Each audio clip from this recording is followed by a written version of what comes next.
And I think at the time, my opinion, I was probably like top one or two affiliates. So I'm joined with the victorious Tactical. I'm a Shopify fan, so I'm a bit upset at you for winning, but can't win them all. Today you played Jhin into Varus, and we've seen a lot of different bot lane matchups. We saw Ezreal Karma earlier on the day. We saw Lucian Nami, Zeri Lulu. Or not, yeah, Zeri Lulu. We've seen even the Kalista and Aphelios. What's going on bottom lane? Do people just not know what's good, or is everything good? I'd say there's a lot of diversity. But a lot of it can depend, especially on the one, two, three bans, because if one side has bans a certain champion, let's say Kalista, for example, then it opens up a few champions to be first picked, like Varus, more freely. Then once one team picks Varus, the other team will try to find the best response to Varus. It's kind of diverse in that regard, where whichever team first picks their AD carry first will just define the bot meta. But yeah, I mean, that's pretty much it. All right, and you played Jin today, and you had played Jin last week as well. And there's an interesting stat that they bring up every single time. I don't know if you know about this, but basically, when you're ahead in gold at 14 minutes, you win games. When you're not ahead, you've never won a single game.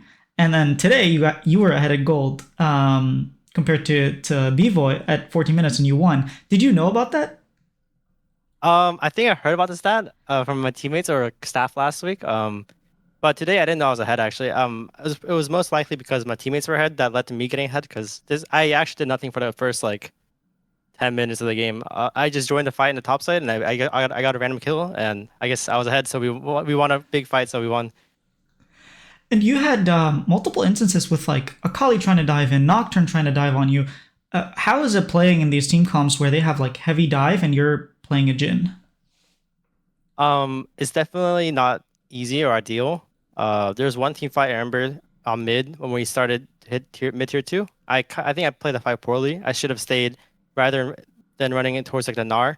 I should have stayed towards in the middle of the open area so my teammates can, at least if I die, my teammates have a way higher chance of able to trade kills. My job is to kind of like stay in the back, and if Nocturne dives too deep on me, then he's going too deep and we can all kill him for free as well. So it's definitely not ideal as AD carry where you just want to hit freely.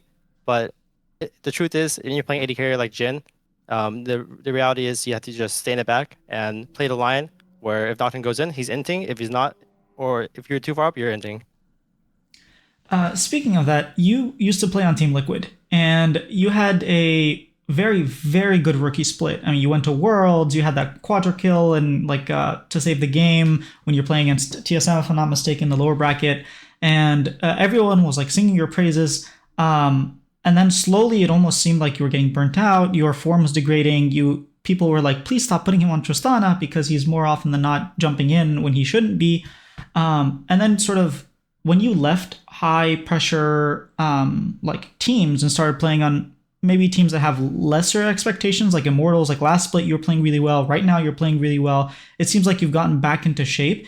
Is it a thing with like pressure, or do you think maybe it was team environment? What do you think caused your sort of downwards trend and then going back up? Because when we see players go down, they don't usually come back up. But the fact that it happened sort of speaks to me as a fan of you even before you made it onto TSM Academy. Is that maybe it was the pressure? I see. Yeah. Sorry.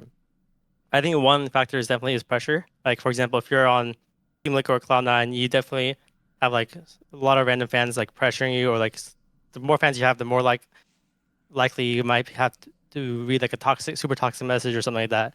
It's definitely plays a decent part in pressure. I think it depends on the person, on how they feel when they receive external pressure that's not from like their own team or staff. Um, on Team Liquid, I think one of the reasons I had a really good rookie split was I was I feel like I had really strong strengths in the meta that was at the time. It was a really Aphelios and MF was the bot lanes. And I think at the time, my opinion, I was probably like top one or two Aphelios. And because I just understood the champ really fast, basically, compared to everyone else. And I was just able to pump out so much damage compared to everyone else. And we had also had impact and core, a lot of veterans. We played standard tank top. we were just one of the better front to back teams. So it was just really simple.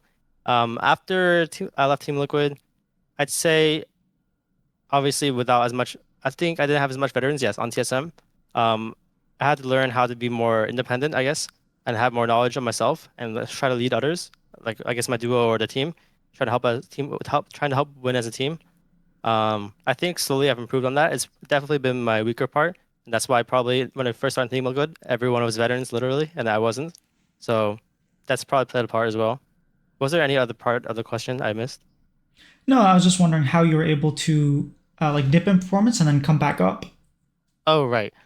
I think team environment was probably the biggest factor so far. Last split summer, I think I just started to, I don't know, I guess, I don't know how to describe it other than like lock in better, more, I guess. Try to just use my strengths as a player more.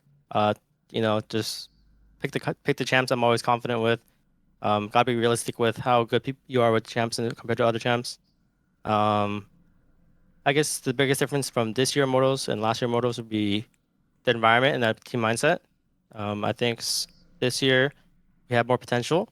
The ceiling's higher, and while yeah, just the ceiling's higher in general. All right, talk to me a little bit about the environment.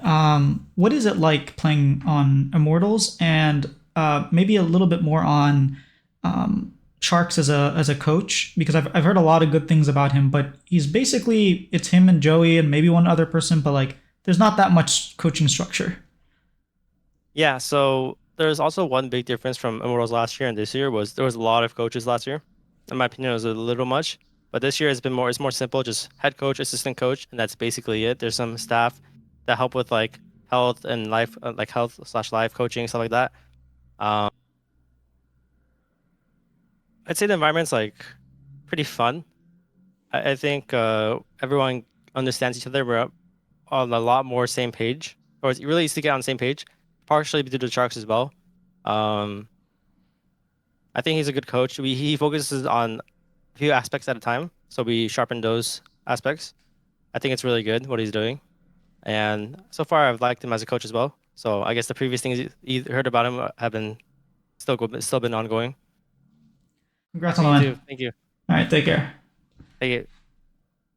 Thank you so much for watching. Week 2 LCS interviews are way better than week 1. You'll notice better audio, better video, better questions leading to better answers. I'm really enjoying getting these interviews out to you guys, so please subscribe if you like them. I'm trying to sign up for the League Partner Program, the LPP, and need 1,000 subs for that, so keep them coming, please.